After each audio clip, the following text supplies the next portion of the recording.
Good morning everyone, we are now on lesson 14 and this is entitled Graphing Systems of Linear Equations into Variables. Last time we have already graphed linear equations into variables, but this time it's on the systems of linear equations into variables. Now we have here an example how to graph the system of linear equations.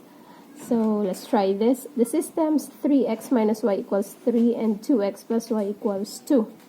Step 1. Transform the given equations into y equals mx plus b. One by one, we will transform them. So let's start with equation number 1, 3x minus y equals 3.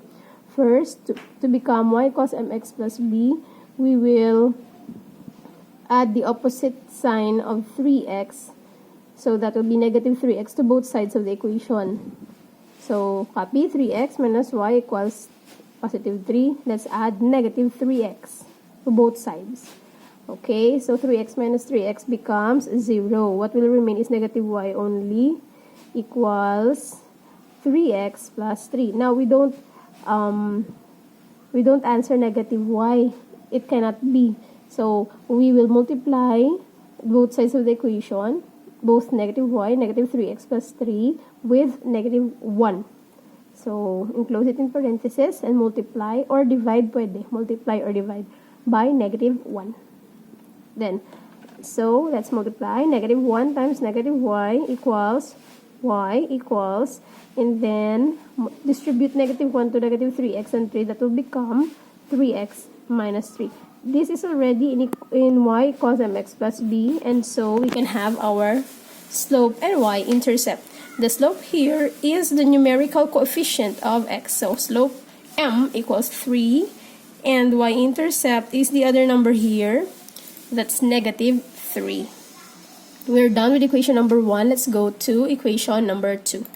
Equation number 2 is 2x plus y equals 2. Again, let's transform this into y equals mx plus b.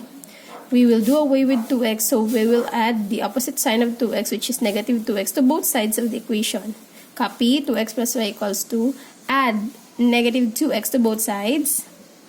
And then let's perform operations. 2x minus 2 will become 0, so y will remain equals negative 2x plus 2. There. We don't need to multiply this by negative 1 because the answer is already there, y. And so this is already in y equals mx plus b. Kwaon mo na lang ang slope. Ang slope is the numerical coefficient of x. So m equals negative 2. And the other 2 here is the y-intercept b. b equals positive 2. Okay? Now, let's compare the slopes. M equals 3 and m negative 2. b and the y-intercept b negative 3 and positive 2. There. Let's compare. Identify what kind of system of linear equations into variables as we have studied last time. Hindi parehas ang slope, kaglain-lain man ang y-intercept, and so we can say that they are a consistent and independent system, or CI, and this, if graphed, will produce intersecting lines. Okay, so let's go now to the understanding of our slope here. So first equation, ang slope is 3, and so this means 3 units up kay positive over 1 unit to the right kay positive man na. So automatic na kung whole number ang slope mo, may 1 na siya. Sa dalom, 3 over 1. 3 units up, 1 unit to the right. Puro positive. And then, ang aton nga y-intercept dire sa first equation, negative 3. This means this is 0, negative 3. This will serve as your 1 point. And then, ang imong slope isa. 1 point and a slope para i-graph mo. Then, sa equation 2, ang slope, tanga negative 2, this means we have 2 units down. Kaya negative siya, mapanaog ka. Over 1, which is 1 unit to the right. Again, 2 units down and 1 unit to the right. Ang also, y-intercept niya is 2. This means this is 0, 2. Okay? 1 point and the slope. Okay, let's go now to the step 2. Remember that consistent and independent sila. Ang slope is not equal. Ang y-intercept could be equal or not equal. It depends. Always remember this matrix of yours. Pwede nyo mapaprint, pwede nyo maisulat para hindi ka magtalang, and that may talandaan ka mo. Ano siya nga system, ano iya nga graph. Okay? Consistent and independent system will give you intersecting lines. Consistent and dependent system will give you same lines in the same location, or what we call coinciding lines. Inconsistent system will give you parallel lines. Okay, let's graph already. Using the points and the slope, graph the lines. This is the step 2. After you transform the equations into y equals mx plus b, after you know the slope and the y-intercept, you plot these points and draw a line through them. Okay, sa equation 1, tanay masugod. Use the point 0, -3 from b equals -3 and slope nyo nga 3. So, first, 0, -3. Diin ang 0, -3 here. 0, -3. Your point should be there. And then, as a slope, use them. Okay, now after one point, let's plot the slope. Diba we said that's 3/1. So from this point, mas kakatatlo. 3 units up, 1 to the right. 1, 2, 3, and 1 to the right. So the point must be here at 1, 0. Again, from the slope, 3 units up, 1 to the right. 1, 2, 3, and 1 to the right. There. Your point must be there. Okay?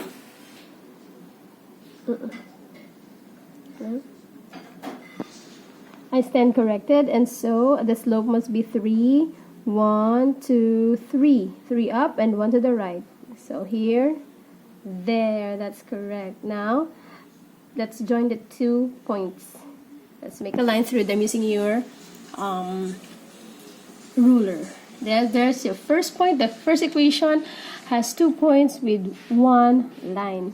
Now let's go to equation number 2.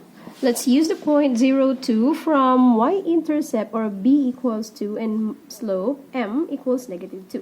0, 2 first.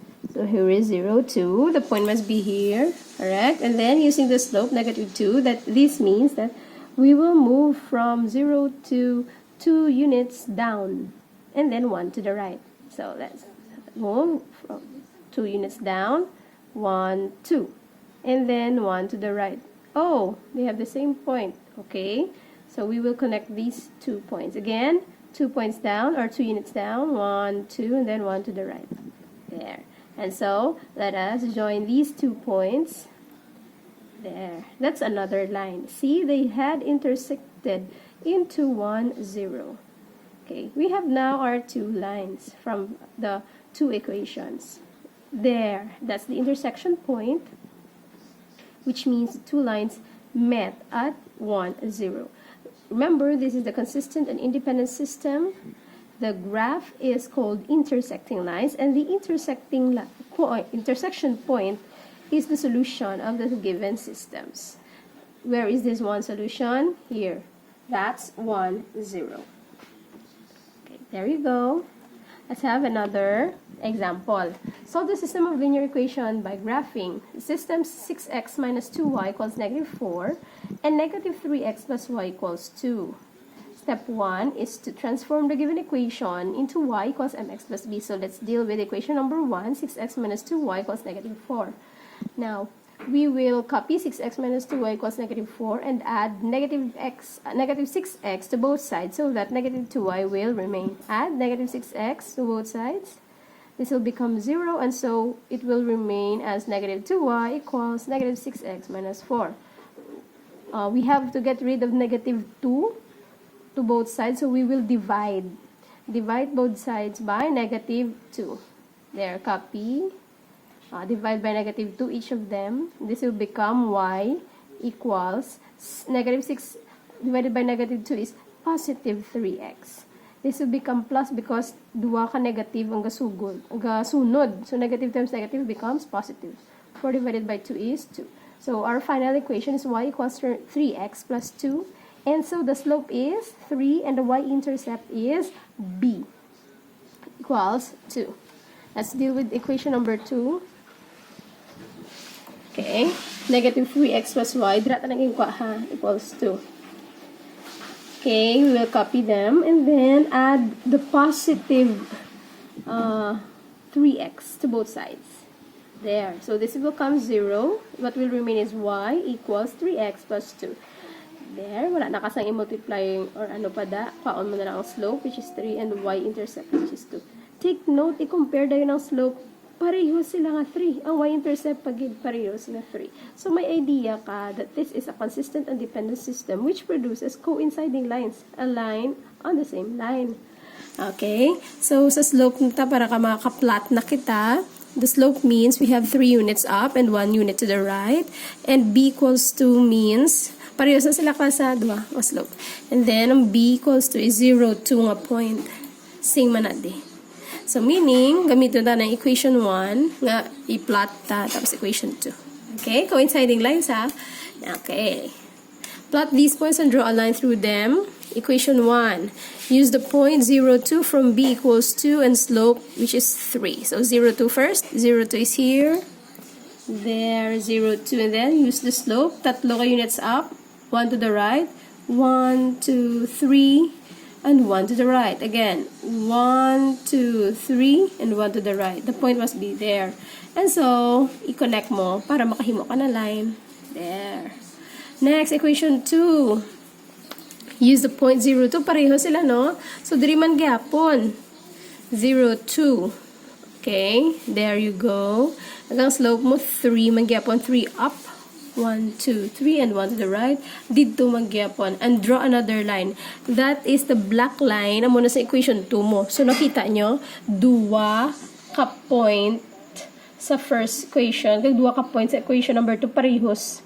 And so, nakabuo ta sang duwa ka lines on the same line, which is called coinciding lines. Okay, remember, this is the graph of consistent and dependent system which produces coinciding lines.